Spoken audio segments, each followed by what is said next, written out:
In this question it is given that what is the minimum energy required to launch a satellite of mass m from the surface of a planet of mass m and radius r in a circular orbit at an altitude of 2r.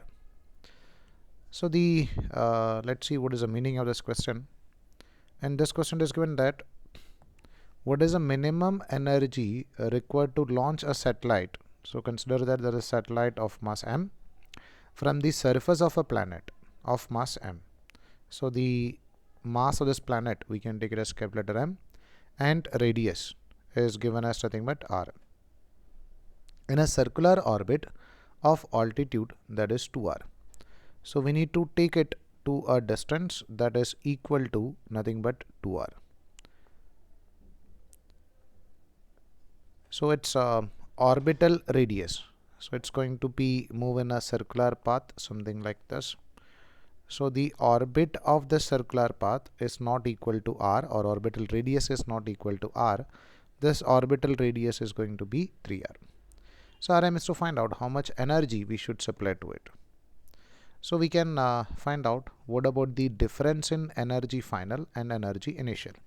So let's say when it is on the orbiting around the planet in a radius 3r, that energy we are taking it as total energy final. So total energy final for a satellite is equal to nothing but its sum of kinetic energy plus potential energy, and we know the equation for a total energy, that is minus of gmm divided by 2 into orbital radius.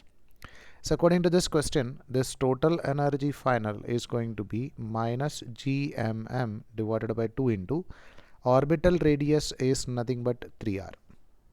So orbital radius we need to measure it from the center, not from the surface. That's why I'm writing it as 3r. So the equation becomes equal to minus of gmm divided by 6r. Now we can find out what about the value of total energy initial. So total energy initial is nothing but minus gmm divided by, when it was on the surface, it is having only potential energy, that is minus gmm by r. It's not having any kinetic energy. So we can find out what about the value of difference in energy of initial situation and final situation, and we need to supply that amount of energy. So we can find out what about the value of difference in energy, which is equal to total energy final minus total energy initial. So total energy final is minus gmm divided by 6r minus total energy initial is minus gmm divided by r. So this can be written as minus gmm divided by 6r, and negative negative becomes positive, so plus gmm divided by r. So we can write this is equal to, if you are taking this gmm by r as common, so remaining thing is minus 1 by 6 and plus 1. Or you can write this is equal to gmm divided by r into 1 minus 1 divided by 6.